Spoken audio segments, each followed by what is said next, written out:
কোটচাঁদপুরে ৩ দিনব্যাপী জাতীয় ফল মেলার উদ্বোধন। মোস্তাফিজুর রহমান আপেলের ভিডিও চিত্রে বিস্তারিত।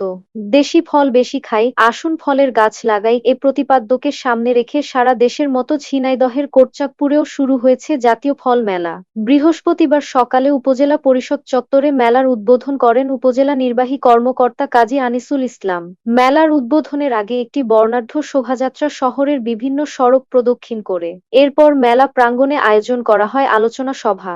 সভায় সভাপতিত্ব করেন উপজেলা কৃষি কর্মকর্তা জাহিদুল ইসলাম। অনুষ্ঠানে বিশেষ অতিথি হিসেবে উপস্থিত ছিলেন উপজেলা প্রাণিসম্পদ কর্মকর্তা জিল্লুর রহমান, মহিলা বিষয়ক কর্মকর্তা শিলা বেগম, পল্লী উন্নয়ন কর্মকর্তা মুসাম্মাদ শায়লা শারমিন এবং অতিরিক্ত কৃষি কর্মকর্তা নাজমুল সাকিব। মেলায় বিভিন্ন প্রজাতির দেশি ও মৌসুমী ফল দিয়ে সাজানো হয়েছে বাহারি স্টল। স্টলে ছিল আম, লিচু, জাম, কাঁঠাল সহ নানা রকমের দেশীয় ফল। দর্শনার্থীদের নজর কেড়েছে ব্যতিক্রমী ফল যেমন ১২ মাসিয়া তরমুজ ও অ্যাভোকাডো।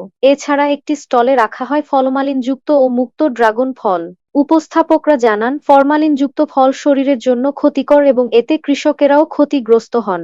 আলোচনা সভায় কৃষি কর্মকর্তা জাহিদুল ইসলাম বলেন, নিরাপদ ফল উৎপাদন, ফলের পুষ্টিগুণ এবং জনসচেতনতা বৃদ্ধি এই মেলার মূল উদ্দেশ্য। পাশাপাশি চাষিদের আধুনিক প্রযুক্তি ও নিরাপদ চাষাবাদে উদ্বুদ্ধ করা এর অন্যতম লক্ষ্য। ৩ দিনব্যাপী এই ফল মেলা চলবে আগামী ২১ জুন পর্যন্ত।